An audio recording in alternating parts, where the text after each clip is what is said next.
1 o'clock, so we are going to go ahead and get started. Thank you all again so much for joining us for today's sessions. My name is Julie Gonzalez from the DC Hospital Association, and I have the pleasure of introducing our final session of the day. This presentation will put a spotlight on adolescents and families as we consider the impact of the opioid and substance use crisis in the district.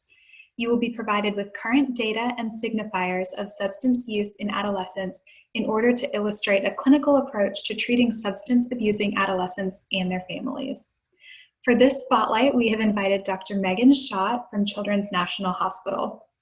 Dr. Meghan Schott attended Oberlin College, where she majored in biopsychology and psychology. She attended the University of North Texas Health Science Center for Medical School. She then attended Allegheny General Hospital in Pittsburgh for residency and Northwestern University Lurie Children's Hospital of Chicago for fellowship. Prior to working at Children's National, she was faculty at the University of Colorado while working at Denver Health and was actively involved in the community buprenorphine program through the Psychiatric Emergency Department. She currently works at Children's National as the Medical Director of Psychiatric Emergency Services. While here, she has become an active member of the community and serves as co-chair of the DC Hospital Association Opioid Task Force. She is a committee member of AACAP's Early Career Psychiatry Committee and on the advisory board for Washington Psychiatry Society. She is also on several internal hospital committees. And when not doing psychiatry-like things, she plays soccer, brews beer, and hangs out with her dog Smurf. Thank you, and welcome, Dr. Schott. Thank you, Julie. So as she said, I work here at Children's National Hospital, and you might hear some things in the background because I'm still at work. But this is a spotlight on adolescent substance use, and not so much on opioids, because although children do use opioids on occasion, that's not the main thing that we actually see in the child and adolescent population. So here are the learning objectives. And so, sorry, I'm gonna move something on my screen 1 second. So here's some statistics. This is from the NIDA, the National Institute on Drug Abuse. And so in 8th grade, 21.5% are using some type of drug or alcohol. And this includes tobacco. That's in their lifetime. And then you can see how it exponentially increases as they get older. From like every 2 years, there's like 8th, 10th, 12th grade. And so by 12th grade, about 51% of all high school students have actually tried some type of drug or alcohol. And that's what they're reporting. This is all self-report. And then 38.8% saying that they've used within the past year, and about 23.4% in the last 30 days. And so like you're seeing a fairly high use, more often than not, this is marijuana and alcohol, but you can see sometimes it also cross-references with other things as well. So it's actually very prevalent in there, but not necessarily in the same way that addiction and everything else might be. So this is the current data. Alcohol use is about 40% of high school users. Binge drinking about 40%. And that's probably because that's the only thing they really know. They're not really drinking on a daily basis. They're actually grabbing it from their parents' liquor counter, or like hiding it so that when they get drunk at these parties or even by themselves sometimes, that's when they're really like, so it is in a more binge drinking format than a daily drinking format. And the marijuana use is about 16%, although this might be underreported. But especially, we're not exactly sure. And then cigarette use is 35%, with regular use being 20%. And all of these it's still under, they're not legally allowed to use any of these because it's for 18 and under is what the data is. So even under normal conditions, the adolescent prefrontal cortex is not completely connected. This is our brain. It's like on a scale here, and it's kind of showing you where different parts of our brain are actually kind of working. So you have judgment, movement, sensation, vision, coordination, and when they're not actually like working together, you're actually going to see a lot of differences in how like drugs especially are like reacting because their brain is not fully formed. And there's even more heightened in the adolescent brain because our emotional responses are heightened. We're still kind of building on our amygdala, and our cognitive controls are immature. And so when we have both of these kind of things going on, we're really more susceptible to a lot of the negative problems from even just mild drug and alcohol use. And adolescents, because of the immaturity of impulse control and judgment, are easily prone to experimentation with drug and alcohol use. And this is partly because, like, during this time, this is a time to try on hats, try on different things, and see if they even like it. And then when they try it, they're not actually sure, like, if they want to try it again. So they're even more likely to abuse it, binge drink, and then also use it just because the peer pressure and other things. In addition, it's novelty seeking. They have poor parental supervision. Several times the reason why you actually hear that they even tried drugs or alcohol is because it was just sitting around. It was just lying in their empty cabinet. And so they're able to access it. And we say there's a lot of peer influence, and a lot of times it is, especially if there's parties and things like that.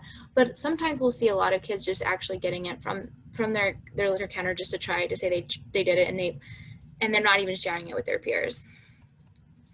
And in addition, this is a time, like I kind of already said, they're for autonomy and freedom.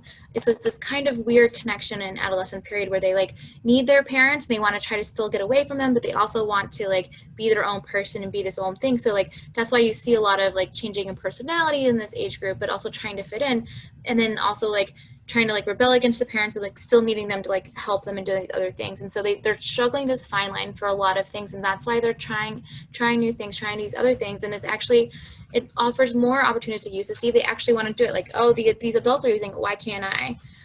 Or these other kids are using it and their parents allow them to, why can't I? In addition, we're more likely going to see it in kids that do have ADHD because they have poor impulse control. And so they're more likely to be impulsive. And there's some studies that even show that like these kids also have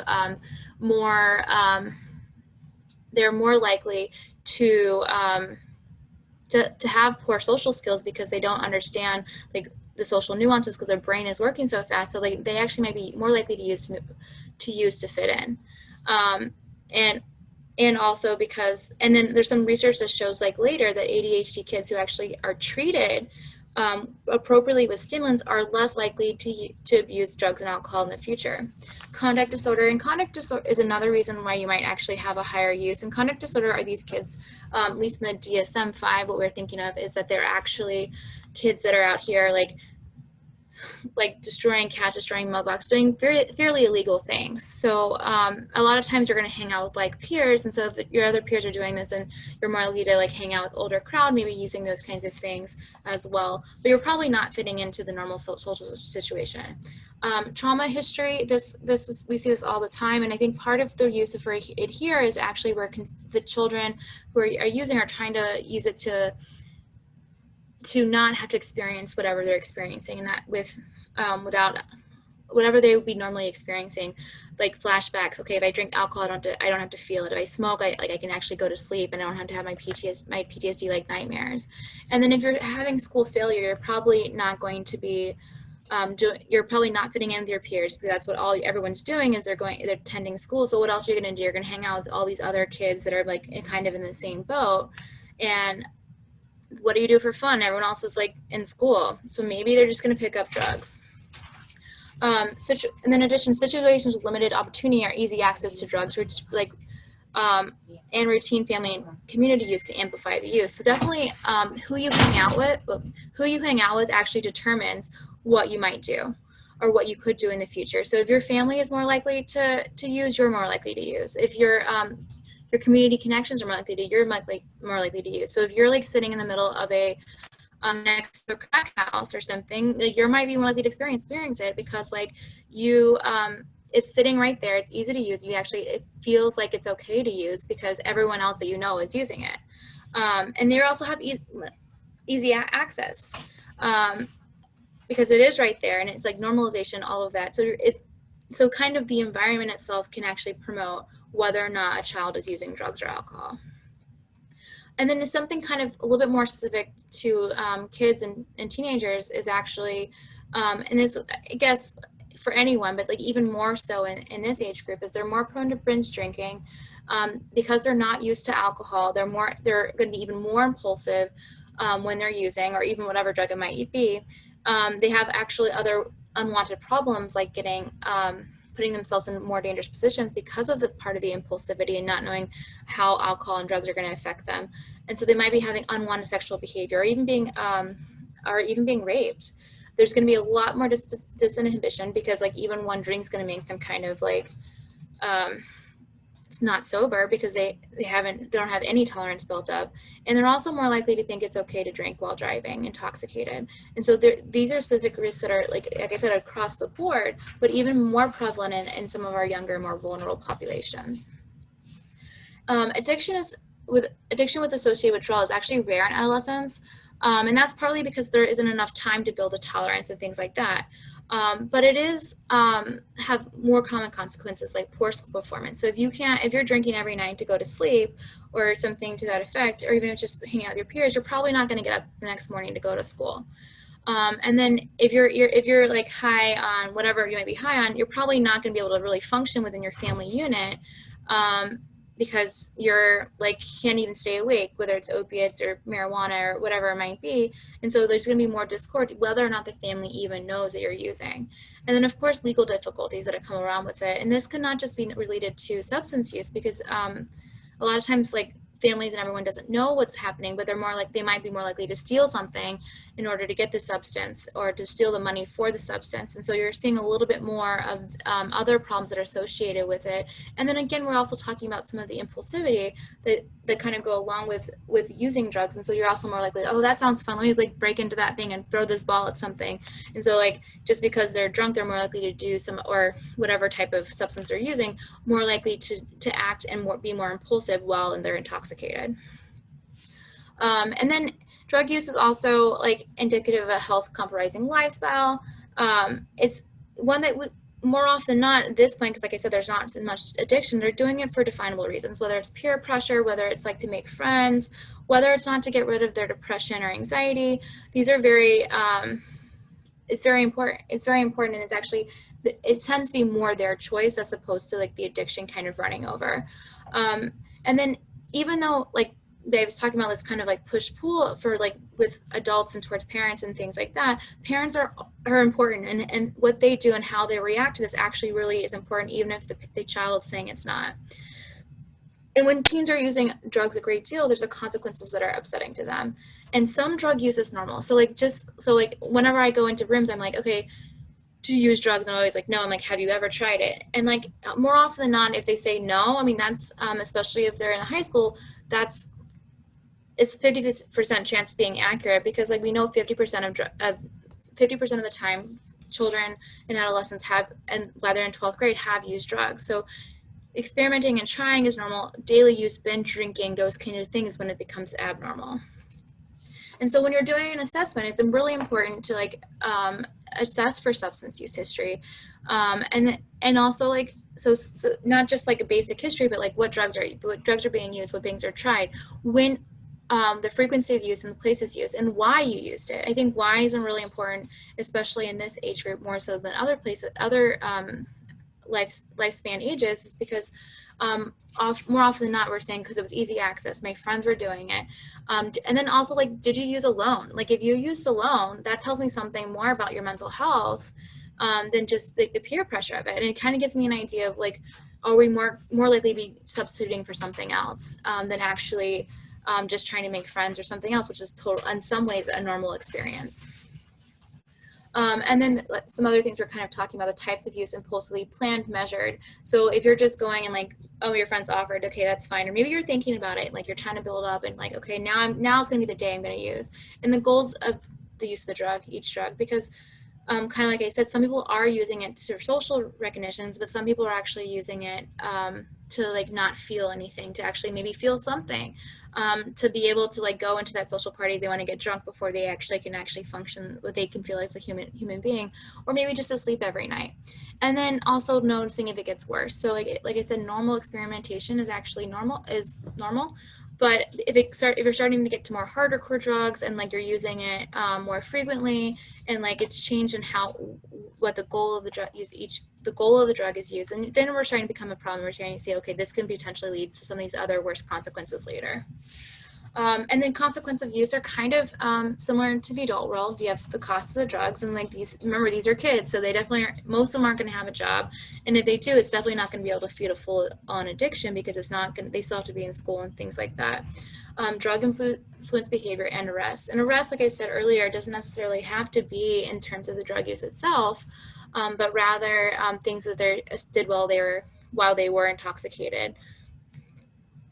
Also, we're seeing more school failures, peer relations, pregnancy, and sometimes even if it is like consensual, whenever they're intoxicated, they're not actually using the proper birth control or things like that. So we're actually getting more teen pregnancies with higher drug use.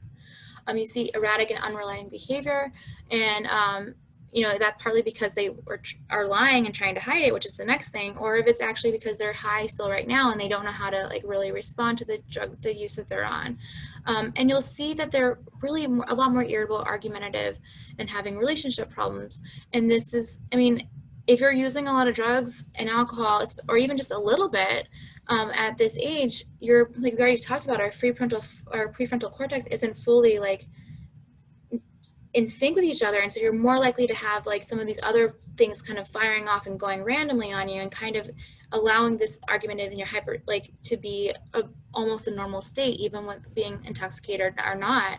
And so it's just creating this more irritability, and partly because they also know it's socially not appropriate, like it's illegal, and these other things that are kind of underlying, but also because it really disrupts some of our brain processes that we actually have. And we see a lot of these other mental health problems that are associated with it: depression, anxiety, post-Trump PTSD type things. And then there's also a sequela of childhood maltreatment.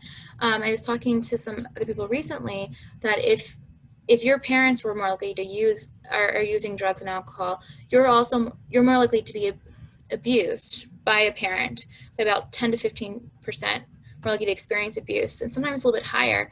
But you're also if your parents are using and you're getting abused, you're more likely to also use yourself.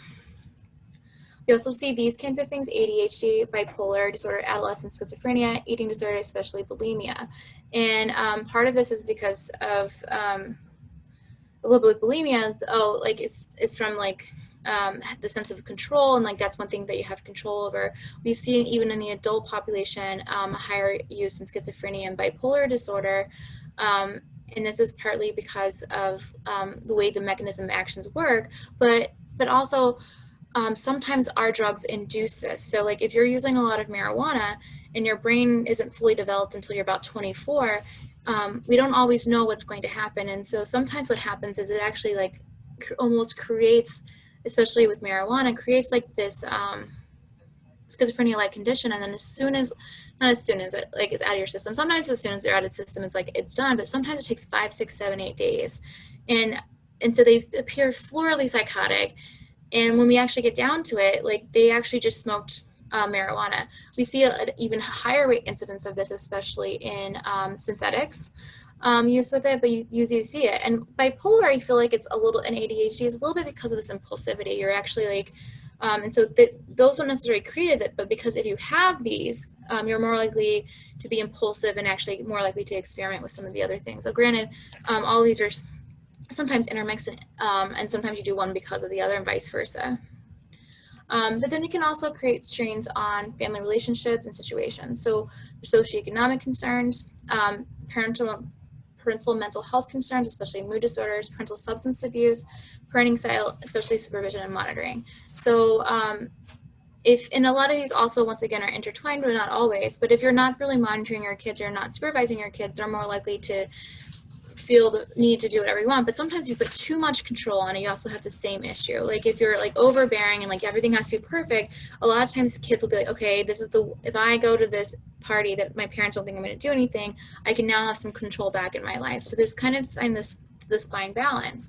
I kind of already talked a little bit about parental substance use, but parental substance use, it does put your child at a higher incidence of using as well, and also puts your child at a higher propensity to actually be abused if your parent is using. And then also, like if we're seeing a lot of parents, especially if they're kind of down and like mopey and like they're just kind of not doing what they're doing, and the child has to pretend to be the parent, especially because they're not able to like function because of their severe anxiety or depression.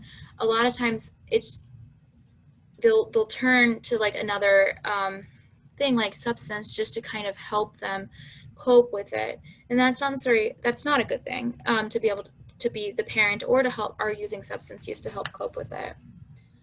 And then it also matters like about parental's response to drug use. So like if they're like, oh, I use it, it's fine, because I do have a lot of parents be like, I don't know what's wrong with marijuana, I can use it, they can use it, it's cool. So if they're okay with it, then it's more likely to be used. And if it's not like something that we've had a discussion about, but if it's also taboo, it's more likely to be used. If you're not actually just having a discussion about what it is and what's okay for use and what's not okay for use, like you're not even going to go about it responsibly. Like whether or not it's like, if I do go to this party, like I said, drinking a little bit is normal, using a little bit of drugs is sort of normal. I go to this party, but my mom says I can't drink at all, so I'm just going to drive back, so she doesn't know, can actually create a more negative consequences for the family and for the child. A lot of times if there is marital problems or like divorce in the family, the child's more likely to abuse drugs and alcohol, and that's also once again to kind of escape what it is. And so a lot of these things actually have a lot to do with how the parent is responding, and how some things that they can control and sometimes they can't control. But when you're doing actually really assessing for children for drugs and alcohol, it's really important to assess the strengths, the capacity, interests, and possibilities that are actually available for the child and for the family, because even if the entire family is full of drug addicts or alcoholics and like they're abusing the kids, there are some strengths. Like maybe they still very much love their child, and like if their child ever got taken away, it'd be horrible for them. So like there actually is that, but also understanding like these other like issues that might come in, like and exploring those possibilities and possibilities for use, possibilities to even build more upon the strengths of the family despite some of the negative impacts that might be going on. And sometimes just having the family actually realize what's going on is very important, because they just don't know. They think everything's fine, and they don't realize, even in like well-to-do families, because if you put too much pressure, you have kind of the same thing kind of happening as well. So kind of for the approach to treatment, it's important to know these kinds of things, and this is probably very true in the adult world as well. Motivation is malleable, meaning it can change and flip-flop all over the place. So they might one day feel okay, not want to use drugs, and vice versa. But they might also never want to like go to treatment. But it can change with time. And sometimes just sitting there and going to treatment, they realize like, okay, I guess I just should listen to this person because I should. But during this time, even more so than other times, like relationships are crucial. So if they don't trust you as teenagers, they're probably never going to trust you. They might not always tell you that, but this time in particular is a time whenever kids in general are really trying to figure out who is a good person and bad person, who's their friend, not their friends.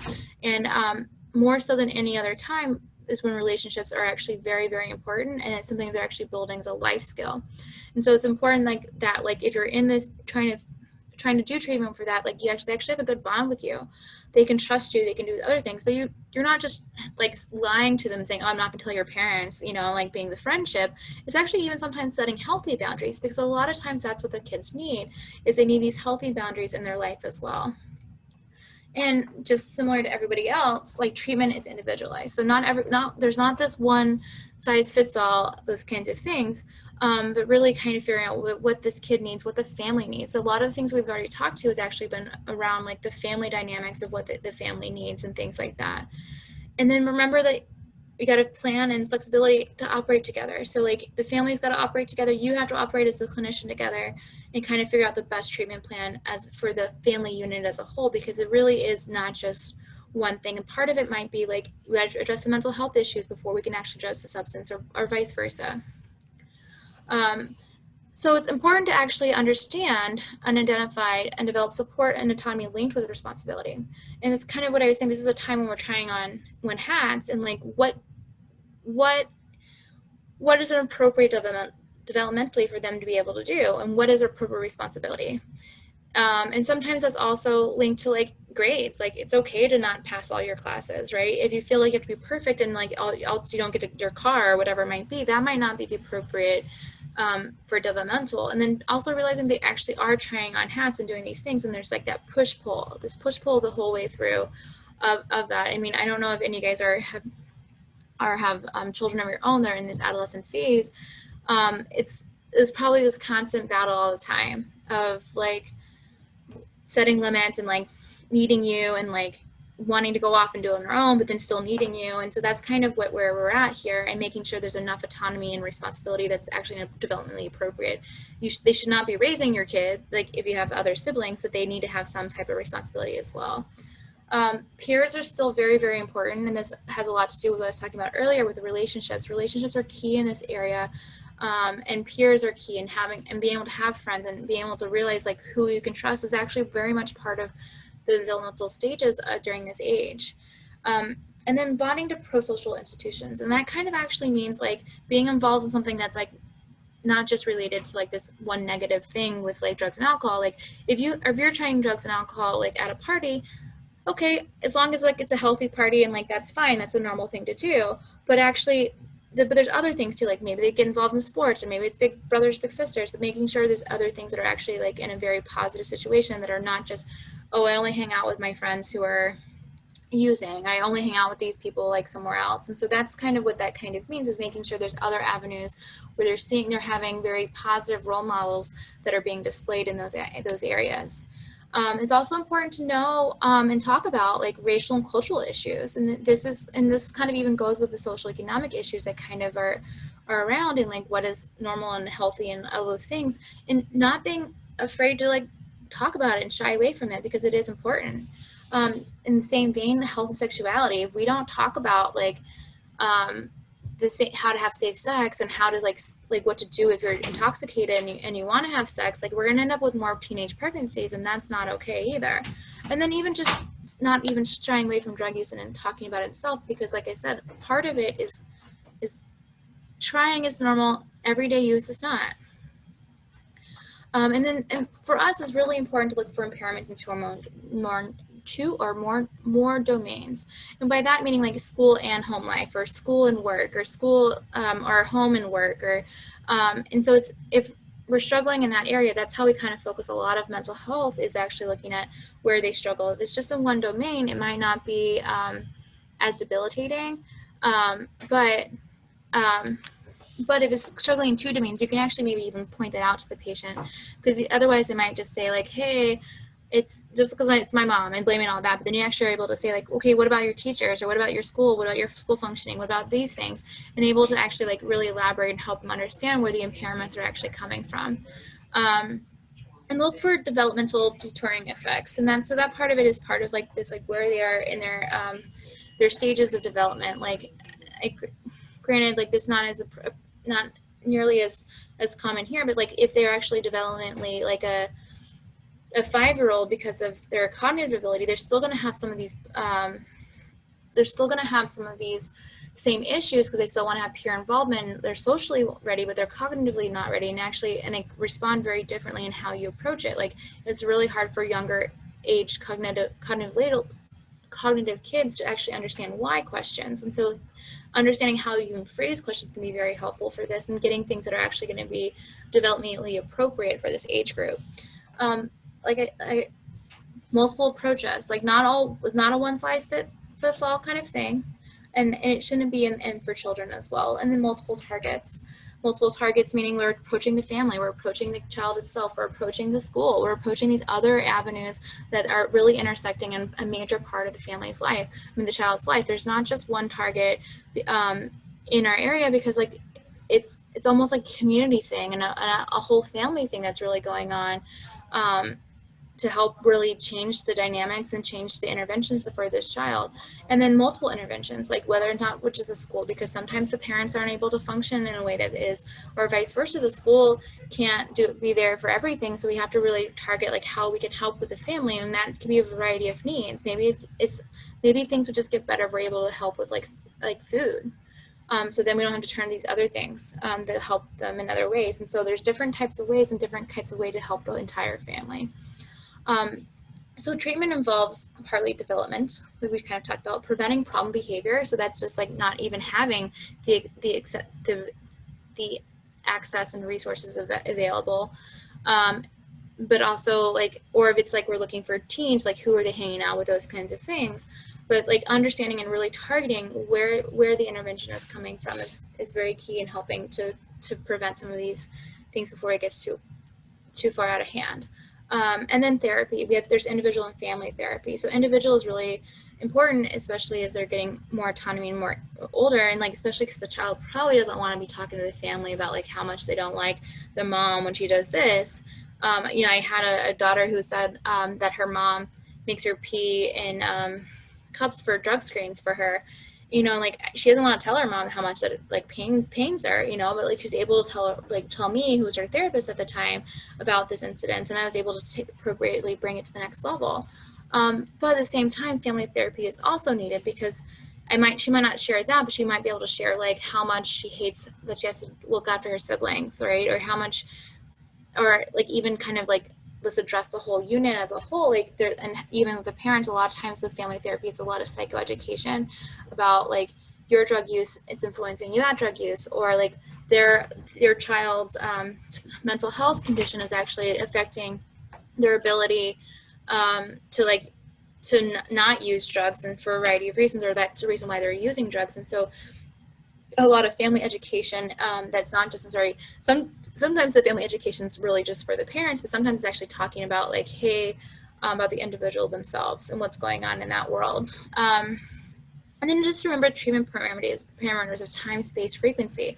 A lot of times what we see in, at least in DC, is like we're really not addressing a lot of this in therapy, because like, especially like say the number one thing for using is actually mental health concern, and we're only seeing them once a month. Like that's not going to really treat the underlying why we're using anything, or even the mental health issue. There's not enough time to really talk about and actually but to dive into a lot of the things that are causing these unsafe things. And like even now more than ever, like this issues with space, especially with COVID, like not all families can actually get to your office to even do this correctly. So like, do we need to send out other different types of ways to get there?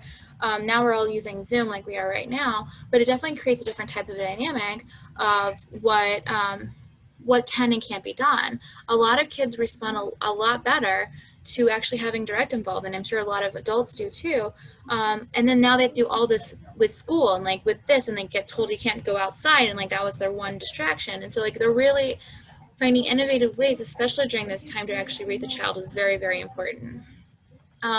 Motivational interviewing can be useful, especially if they don't understand the consequences of drug use, and deciding if it really helps their personal goals. And I feel like this is really important to assess like where they are, like contemplative, pre-contemplative. And we do this a lot, or at least we get taught this, like the major thing for therapy that we get taught in med school, like, oh, do this, do that. But this is helpful because a lot of times the kids, especially some school districts, that's where they might get all their learning. And some schools are like, we're just not going to talk about it all. We're not going to talk about sex. We're not going to talk about drugs. We're not going to talk any of that. And so they don't even realize that there's actual like real things and real consequences from their use. And so it's really important that we actually come back to this like this fundamental style of interviewing to even understand, do they even appreciate some of the issues that they've had? Like, oh, you used to be a straight A student, now you got like B's. Like maybe it's not that big a deal and their parents don't care, but like that's not where their future is. Like a lot of these kids still have very much involved futures. They don't anticipate them to be like this drug addict. They don't think this is something they can't overcome, but they might not really be able to see the issues that it's actually creating in their own lives. And then you got to attend to risk. So there's parental difficulty, family conflict, economic deprivation, and these things definitely contribute to like what we're using, and why kids are using, and why some adults are using too. But if you have to be the parent, you know, maybe you're going to feel like you're an adult in all ways of your life. If all you're living with is just parental discord and like family yelling, you want some type of control again. And then and the economic deprivation, like you're not able to do some of these pro-social things because they're not as readily available for your family. And so you kind of sometimes like the only avenue you feel is like turning to these other outlets because that's what everyone else is doing. And that's what like the house next door might be using. And so it actually all plays a big role. So some of the other things that we actually use as interventions aren't there just from being economically deprived. And then we're talking about these things too, poor parental management. Some parents don't understand. Some people give like free reign. Some parents like are just, like I said, too strict. So there's a wide variety of things, and each of them causes their own issues. And then you have poor conflict resolution. So like if you just yell at them and that's the end, and then you hit them, and like that's not going to improve anything for the conflict resolution. But also like maybe that's instead of like actually dealing with the issue, you're actually turning to drugs, or like, oh, I'm going to go drink something. And if you see your parents doing that, that's more likely to be an issue as well. And then frustration and really through disconnect with the child. So like if your child, say if you're a parent, your child's always like aggressive things towards you, like having this frustration and just be like, all right, I'm done, I don't really care, like that's going to be like really felt by the child. But there's also ways sometimes for the parent to actually feel like they can actually be fine themselves, but it's creating like this like double kind of bad thing for the child, because they can feel the frustration, they know it's there, and then they can actually feel like the disconnect that comes later. Family primary location for the child treatment. So like this is also something we kind of see a lot in DC, is there's not a lot of resources available, even for mental health resources, like that are in areas where a lot of this is more prevalent. And so they're not able to get the treatment they need, or they have to travel a lot further to be able to get it. And so knowing what's the resources you actually have in that area can be very helpful, but actually can prevent a lot of things from occurring as well. They also need to buffer negative peer environments. And sometimes this is great. Like you can be like, okay, no, you can only send out with your friend this amount of time and that amount of time. But sometimes it's really a struggle to do, because like you can't block it at school, you can't do these other things, but like having some type of control of your child's interaction, who they're allowed to interact is, as far as you're aware of, is actually important as well. And then also the goal interdependence. So like making sure like both of the goals are kind of similar to a degree, but also making sure like they're not just it's my goal and that's it. And then because like no child's like, oh, mom said that, I'm gonna 100% do that. I mean, not no child, some kids will, but especially if they're already doing the opposite behavior. And so you want to make sure like both the goals are kind of interlaced. So we've talked about this a lot, engagement with the parents, and you have hopeful, enthusiastic parents, realistic parents, and then you also have like ones that question denial, and like they don't believe that their child's doing it. There's no way, oh, he can't have done that, no, he's a good kid. And like both of these things are both can be very hurtful for the child, even the hopeful, enthusiastic, and realistic, because sometimes when it doesn't go exactly as planned, okay, we got you into the right treatment, did this, and then like they relapse and do some other things later, it actually can put unrealistic expectations on the child. And because with recovery in general, even though it's very much not like a straight line, it's very much, and if they're not realistic, I mean, it says realistic, but like a lot of times like they're just thinking like, oh, we're hopeful it's going to work, and then they actually have really unrealistic expectations of what actually is going to happen. And you also have to like be respectful of the teen's interests. I mean, we've talked about it before, but every kid has strengths and interests, and like tapping into other things that actually make them as a kid is going to be important. Like maybe even kind of tying some of that motivational interviewing stuff, and be like, oh man, if you do this, you're not going to be able to be this great basketball player, or you're not going to like be able to go to college, or like whatever it might be. And kind of connecting in that way, and like really like having that connection is actually really, really key. And then like they probably do have some of the problems related to drug use, and then like not making it like, oh my gosh, you're gonna go to jail and like all those kinds of things, but like making sure like it's really about their problems and their things that they're actually seeing too. And like sometimes it's pointing it out, but sometimes it's actually like, okay, let's talk about it. Like what is this? Like, are you afraid if you stop using, it might be like you won't have any friends now. And you really want them to actually like join in on treatment as well. It's not just like a one size fits all kind of thing. you want to help them develop freedom of expression. This is kind of like the authoritative parenting. So there's like rules, monitoring, consequence reparations, and parental collaborations. And so I use this model even for like aggressive kids or even basic parenting tips, because like you almost like want they're almost an adult. You want them to have like buy-in and an autonomy with this. And so like they kind of set the rules, but parental collaboration, parents got to agree, right? And so like, okay, if you don't do this, what are we going to do? Okay. And so like you put it on this huge like sign board or whatever, and like, okay, now we're all holding responsibility. And it's actually even allowing the parents to hold responsibility for it as well. And then I know it's a drug-free expectation, but this is kind of the same idea, is like for all types of rules. So like consequences too, like if you don't go to bed, you get this that happens. And then like really following suit, if you actually write it down, you're going to have more buy-in from both the parent and the child, and allowing a lot of this to come from the child and what they think is a good consequence with the parental collaboration as well. And then how to decide how we deal with some of these crises. So like a suicide, and then like with substance use, you're more likely to attempt suicide. We know this from like across the board. Doesn't matter if you're a child or an adult, and it's partly because of the impulsivity. Intoxication, arrests, school responsibilities, and peer difficulties, and how we're going to deal with this as a unit, not just as an individual. And then we need to promote positive family interactions with conflict resolution, supportive engagement, and hope for sober outcomes. And so this is not just like, this is still the family unit. We're not just going to scream and yell at each other. We're going to actually like kind of how we're going to deal with it from the one before, and how we're going to like make sure everyone's in agreement and everyone's like this. And like, we're going to deal with the situation when it arises, and then we're going to maybe address it later, and maybe rethink some of those rules we already came up with, and maybe the consequences we already came up with. And like, it didn't say plan for sober outcomes, it's hope for it. And so making sure that we realize like there are going to be setbacks, there are going to be different problems, and like kind of elaborating from there. And then I just saw something very recently that's not necessarily to substance abuse, but it's about addressing family conflicts openly. And I saw that like families that don't actually address it openly, and they don't address the issues that's happening, they're actually more prone to like have like a lot worse outcomes long term. So like when couples are more likely to get divorced if they're not actually openly addressing these all the time. So like you might think they're happy because they never fight, but in reality things are getting suppressed, and like things are going to now explode everywhere, whether it's from substance use or a type of negative other consequences, getting arrested, and like no one even knew it wasn't even a problem because we're not addressing it. And if a family addressed everything really openly in the beginning, it's not it's what the expectation is and not something else.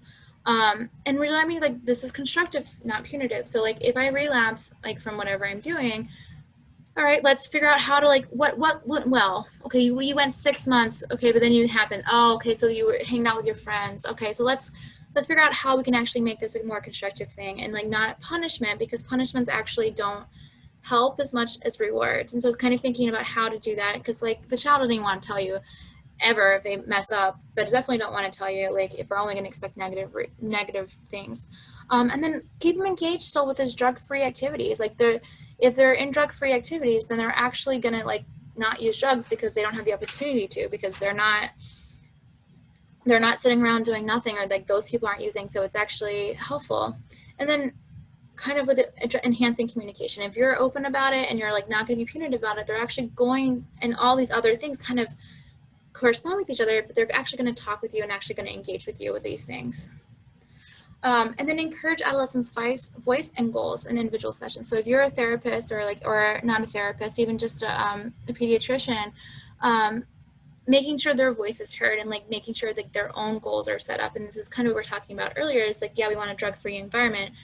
Like let them set it with your contribution, but the same idea, they might actually say, well, I want this to happen to you. And maybe it's not addressing it fully, the substance use, but it's addressing around it, and that's really helpful. And then dealing with relapses, like part of it actually like is a harm reduction kind of model. Like, okay, well, you relapse, so how can we make this better? How can we actually like you're like, and the child's like, well, I know I'm not gonna be able to like do if I hang out with friends, like, but you also want to hang out with friends. So like, okay, maybe you call me and I drop you, I take your car, and so you're not driving. So there's other things you can do to help with some of the issues that maybe aren't ideal maybe into the adult world, but remember this at this time, so a lot of people really aren't addicted because addiction is fairly rare. We just don't want to get to that point. And so harm reduction and using responsibly is some things you can actually teach in this age group. And then encouraging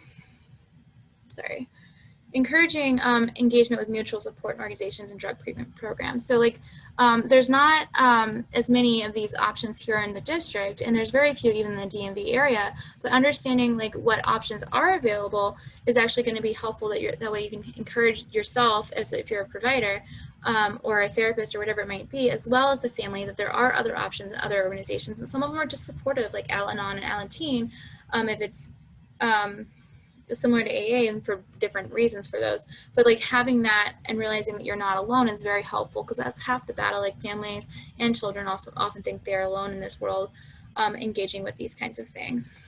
We're going to also engage the family in treatment with comorbid problems in the child and comorbid problems in the parent, and is the whole systems issue, and so we're going to do all of it. We're going to also work prevention, emphasis on enhancement of academic opportunities, provide treatment of comorbid problems, engage families in shared activities, and provide after-school opportunities, activities, and jobs. And this is another way to help prevent things from even happening from the beginning. And actually, some enhancement of academic opportunities actually happens just from staying awake, because like your brain is like it's functioning better, and like you can actually like do better in school. And target especially at-risk kids and build drug-free recreation experiences. And so this is where it's more common when they don't actually have the resources and have these pro-social things. We need to actually start developing them in the community, and like making sure we actually realize that like the kids that are prone to abuse or CPS or those kinds of kids are more likely to have it. And so we need to build more of this drug-free recreation experience around them. And resource, you're not alone, like we kind of said. We have schools, we have jobs, we have pro-social support, which is like, which kind of in the same vein of activities. We have medical people like me, and like probably a lot of people on this call who are, there's a lot of resources in the community so that you know you're not alone. And like kind of like we said, you're going to build this therapeutic alliance, establish a developmental economical framework of treatment, and a collaborative agenda. And this will also help improve functioning on several developmental domains, transform a drug using lifestyle into a developmentally normal lifestyle. So it's not like your drugs aren't your center of your world, but developing normally are. And we're also going to facilitate developmentally adaptive competencies in multiple settings. And this is can be done a variety of ways, like building a therapeutic alliance with parent, creating a collaborative agenda, establishing a developmental economic framework, and then facilitating parental commitment. And parents need to be involved throughout the entire lifespan, not lifespan, but adolescent span, I guess. We also need to prevent parental abdication, facilitate an improved relationship or improved communication between the parent and the adolescent, and increase knowledge and effectiveness of parenting practices. So this includes limit setting, monitoring, appropriate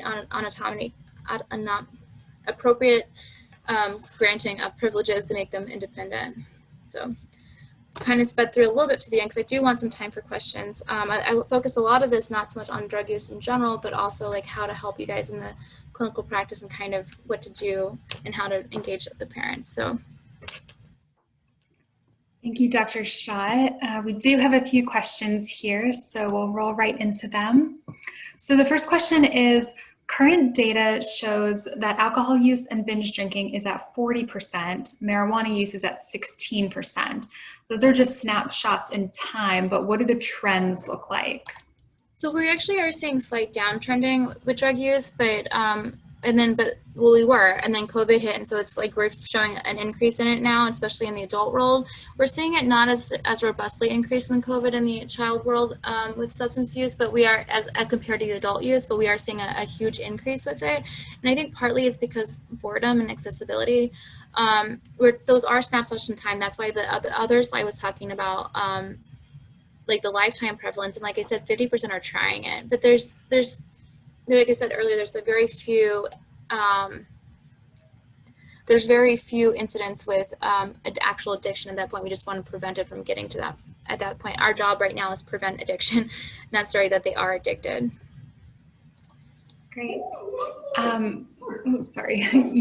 So another question says, you mentioned briefly the influence of marijuana use or shifting perception of it among adults on kids and families. How do you talk about marijuana with parents, youth, and families?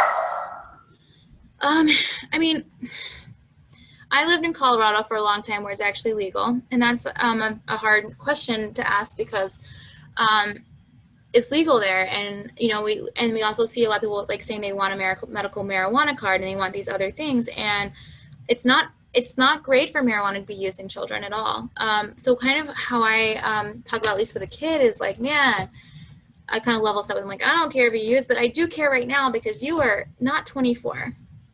And 24, your brain's like, I'm cool, I know what I'm doing. But after 24, it's like, like it doesn't know. I mean, before 24, it doesn't know what it's doing at all. And we don't know what's going to happen. And then I start talking about things that are kind of scary to kids. Like, that guy that like you see like talking to himself, you were kind of doing that, or you might do that. And you don't know what's going to happen from that standpoint. And you don't know if your brain's going to do that. And then I even talk about like a little bit with anxiety, like, oh, marijuana anxiety. Some kids say it makes it worse. Some kids say it makes it better, right? But in reality, it makes it worse for everyone at some point because it's either you feel relaxed when you're smoking or you feel and then anxiety when you're withdrawing, or vice versa. So I don't know which one you are, and kind of from that perspective. And then, so that's kind of what the relationship I have with a child is really talking about, like, you're not an adult, your brain's still kind of functioning. And then sometimes, like, if they're visual, I'll show like little gunks on the brain, like how much, because they know all about cigarettes, right? You saw the cigarettes is down, it's actually downtrending cigarette use, but marijuana use is uptrending. And so like, if they know what that's doing to their lungs, and so I show like little gunks on their brain, like, oh no, can't believe gunks in my brain too, really? It's a lot harder though to answer this question if the whole family's using, because it's been normalized, and I don't know how to answer that. How I go about it. And it really kind of depends on like what we were talking about before, some of their strengths and weaknesses that they actually have, because and kind of figuring out like where it is, like, is the family connecting because they're smoking? Let's figure out another way to connect with the family. Or is it just because it's commonplace or something like that, and kind of reaching out on that kind of level. And to be honest, well, everyone functions better by actually like appealing to emotions rather than logic. So like sometimes just talking to the parent, be like, oh man, your marijuana smoking is doing this, like, now your kid's doing it, like, and like kind of appealing to guilt is sometimes how I get to it, because that way because they don't want their kid to be addicted to these things. They usually don't. And so they kind of appealing to that route, or some other type of route that might be, oh man, you left the alcohol out and you did that, and then like they got drunk and they almost died. Like, no one wants their kid to die. And so kind of like really overemphasizing and exaggerating some of the qualities to make them actually like start to, in a sense, questioning some of their motives, and some of like indirectly some of the motivational interviewing of how them to also recover in the situation too. But part of it is actually knowing what the strengths and weaknesses are of the family and how to address it with both the family and the child. Great, thank you. We have one more question here. So you mentioned the peer-based programs and that being an effective strategy when having the connections when talking to kids. So I know DC has such a huge peer program across the district. So do you know of any adolescent substance use peer-based programs in the DMV area, or any peer-based programs? I know some peer-based programs out in Denver. We don't really have, we don't have them for children here in the DMV area. We have few resources for children in the DMV area. There are some like national organizations that are more kind of like AA, Al-Anon, Alateen, and kind of those kinds of things that might be helpful. And so but we don't actually have like IOPs and PHPs at all in the DMV area that are focused on for children. And so part of what we can do, like when we do have, is actually getting them engaged in some of pro-social activities where it's not, like if you're involved in sports, if you test positive, like at least in college, and I'm sure if they actually drug test you in high school, you can't use, right? And so kind of looking at it from that perspective. But like I said, there isn't really much available in the DMV area, even if, and even less so if you're actually a DC Medicaid recipient. There's only 2 that in the area that actually take do substance use, and they're not in a group-like setting. It's just like a dual diagnosis place in the DMV, in DC, and even some of the other ones, they don't have rehabs, they don't have the PHPs. It's still more like a dual diagnosis. I just found out recently, though, that in Southern Maryland, they're actually doing Suboxone in one of the prison systems, because we actually got someone referred to us for opioid withdrawal because they got Suboxone too soon. And so I know there's some use there, but we're not even using Suboxone and some of the other treatment options in the district for these kids. Definitely an area where we can grow. Sounds great. Well, Dr. Schott, I want to say thank you so much for your presentation today. We really appreciate you and all of the speakers today. I'm going to turn it over to Eden Cunningham, who's going to give us a few closing announcements. Sure. Just to close out, well, first of all, thanks everyone for joining day 1 of the Opioid Response Symposium. If you'll look at the chat, you'll see a few announcements about CEs and who to email to get CEs for physicians and nurses. Tomorrow we'll start at 11 a.m. The first session is we'll talk a little bit more about the trajectory of the opioid response and medication-assisted treatment, and we'll have Denny Carice from Recovery Centers of America. So we hope to see you tomorrow morning. Thanks, everyone.